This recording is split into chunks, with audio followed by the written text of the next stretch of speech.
Hello and welcome back to my channel. Today I have just a quick share, and I mean quick because I've got to get these actually to their recipients. But as you can see, they're all three identical, and they're for a family who are traveling to Utah over their daughter's spring break from college, and they're taking their daughter and her daughter's friend, and so we made three journals that are for her daughter's friend, and the mom. So they're all three the same. So I'm just going to share one of them. So I'm going to move two of them off screen here. Just quickly untie this one. As you can see, the outside is the faux leather look again. I'm really loving that look.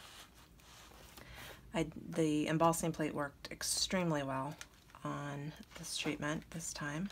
Again, it's the glycerin and water that you put on the cardstock, and then you crumble out the cardstock and flatten it back out.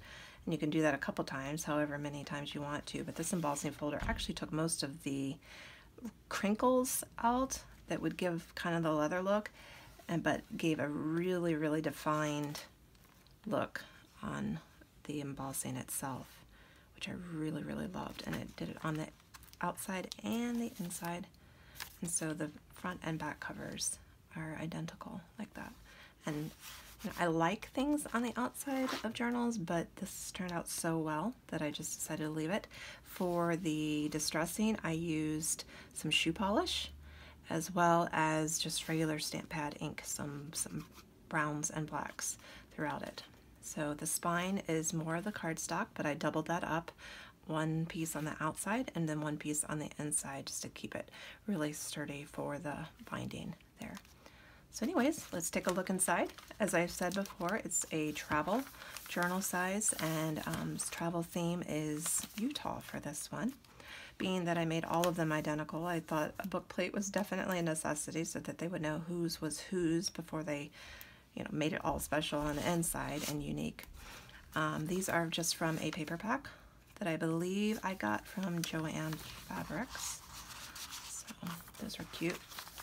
The old map of Utah that I printed off my computer onto pre-coffee dyed paper.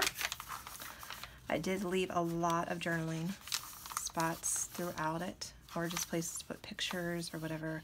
I think the girls actually have one of those, I wish I knew the name of the little camera, the mini cameras that print out the mini pictures, and so they would fit really well in here.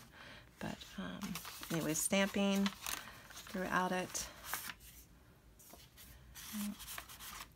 and pockets to, because I'm sure that they'll be picking up souvenir things and even receipts. This is an envelope pocket here that folded up, sewed it on itself, and then it creates those two pockets there.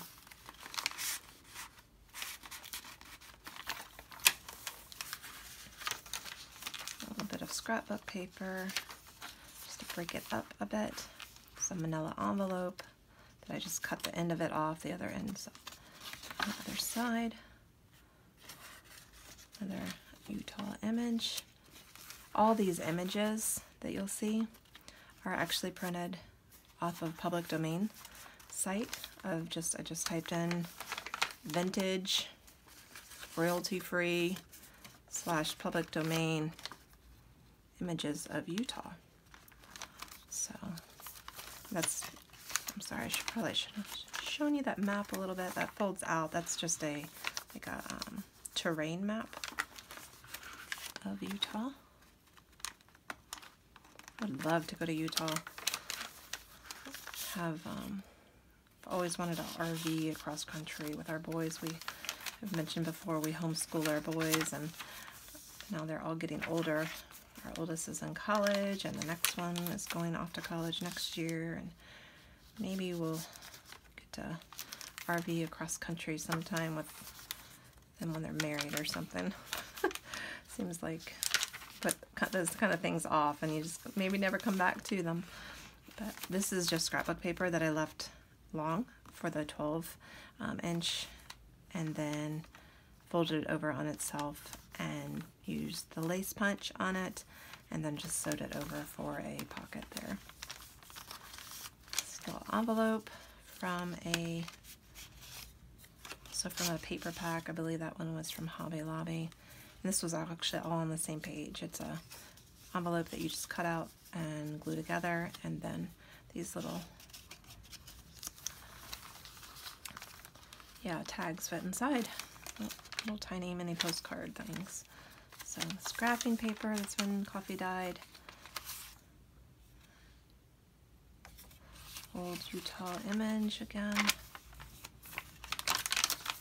I think I put something in here. I figured they would need a good size envelope for any type of memorabilia.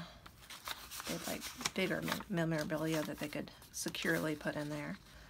So, some writing paper, another piece of scrapbook paper. This one was kind of fun. And then this is actually just 2 images of Utah, but with just some scraps inside that I don't like to waste. I could put like 1-word phrases in there, maybe a word from each day of their trip, something. I did like this image as well. Almost looks 3-dimensional because of the way it printed with the lettering and the numbers. But I made that a fold over spot here to journal, and then that folds out as well. These copper paper clips, sure, what's the word there? I actually found those at the Dollar Tree, I believe yesterday. Yes, that was yesterday. So that was a pretty good find there. And then I made this little envelope from just a book page and just inked it up. Another image from Utah and the back side of the Utah map. The back also has a library card slot and just another space to record their memories and the dates that they traveled. It slides in there like that. So that's the end of the journal. The middle I just put these little wooden beads on. Just left the signature a little bit longer just so that they can dangle out just for decoration, tiny bit. I didn't want to detract from the beauty and how nicely this turned out, so I just added something small there. But that is all 3 of them, and I hope you enjoyed. If you have any questions about the distressing or the treatment that I used on the outside of this, or anything about the inside, I'd be happy to answer them. And I hope you enjoyed the video, and I hope you're having a great day. Thanks for tuning in. I really appreciate it. Bye.